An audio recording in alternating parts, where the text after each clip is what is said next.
Tugas 1. Kasus manipulasi laporan keuangan Garuda Indonesia.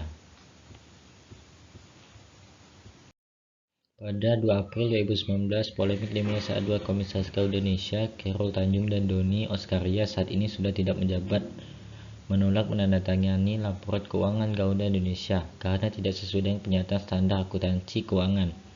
Dalam pembukuan tersebut, Garuda Indonesia menyatakan laba bersih mereka senilai 890,85 US dollar atau setara dengan 11,33 miliar dengan asumsi kurs 14.000 per dolar Amerika Serikat. Lonjakan sangat tajam dan signifikan ini berbanding terbalik dengan pembukuan sebelumnya yang menyatakan kerugian sebesar USD 216,5 juta USD dollar. Ternyata Garuda Indonesia mengakui piutang dari PT Mahito Aero Teknologi atau MAT terkait pemasangan WiFi sebagai laba perusahaan. 30 April 2019, menanggapi skandal tersebut, jajaran direksi Garuda Indonesia dipanggil oleh Bursa Efek Indonesia atau BEI. Pertemuan itu diadakan bersama auditor Garuda Indonesia, Ketua Akuntan Publik KAP Tanu Prata Sutanto, Fahmi Bambang, dan rekan member BDO International. Saat itu Menteri Keuangan Sri Mulyani belum bisa memberikan sanksi pada KAP dan rekan karena masih melakukan analisis laporan keuangan dari pihak auditor. 2 Mei 2019, sebulan setelah penolakan penandatanganan oleh dua komisaris Otoritas Jasa Keuangan atau OJK meminta verifikasi laporan keuangan Garuda Indonesia pada BEI atas polemik tersebut. Pada 3 Mei 2019, Garuda Indonesia mengeluarkan pernyataan bahwa mereka tidak akan mengaudit ulang laporan keuangannya yang tidak sesuai dengan PSAK. 8 Mei 2019, MIT bersuara setelah namanya terseret dalam skandal laporan keuangan Garuda Indonesia.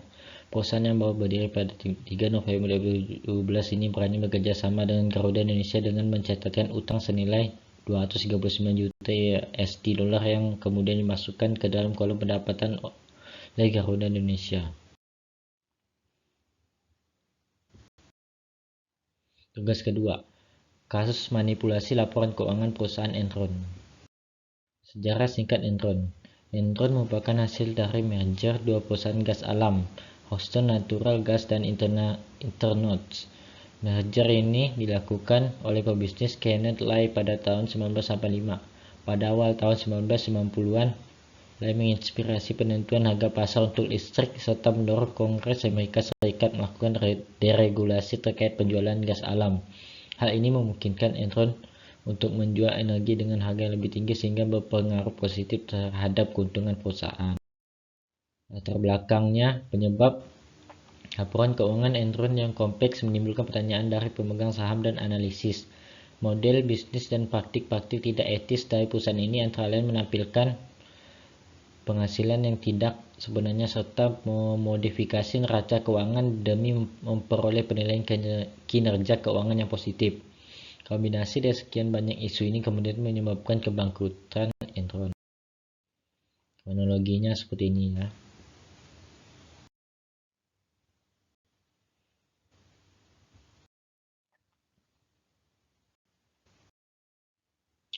Tugas ketiga, kasus manipulasi laporan keuangan perusahaan PT Kimia Farma Tbk.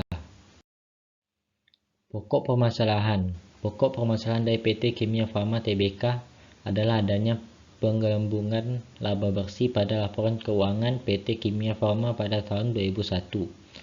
Penggelembungan itu senilai 32.668 miliar. Laporan keuangan yang seharusnya 99.594 miliar ditulis 132 miliar. Kasus kesalahan dalam laporan keuangan PT Kimia Farma ini telah menjadi perkara pidana karena sudah termasuk kategori pernyataan yang menyesatkan. Latar belakang masalah.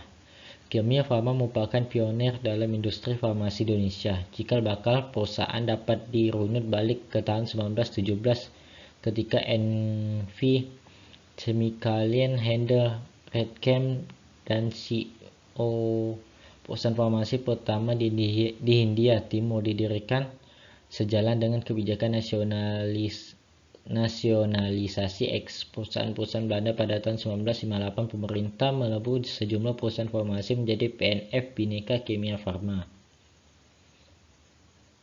Kasus PT Kimia Farma ini bermula dari ditemukannya beberapa hal sebagai berikut dalam rangka restrukturisasi PT Kimia Farma Tbk atau PT KIFST. SDR Ludovicus Sensiwe selaku partner dari KAP HTM yang diberikan tugas untuk mengaudit laporan keuangan PT KAEF untuk masa 5 bulan yang berakhir pada 31 Mei 2002.